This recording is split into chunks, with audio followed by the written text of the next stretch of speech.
भरलं आभाळ पावसाळी पाहुणा ग, भरलं आभाळ पावसाळी पाहुणा ग.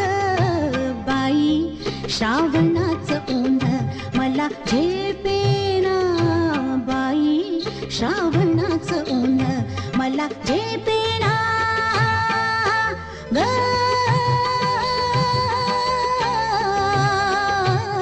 बाई श्रावणाचं ऊन मला झेपेना ग, बाई बाई श्रावणाचं ऊन मला झेपेना.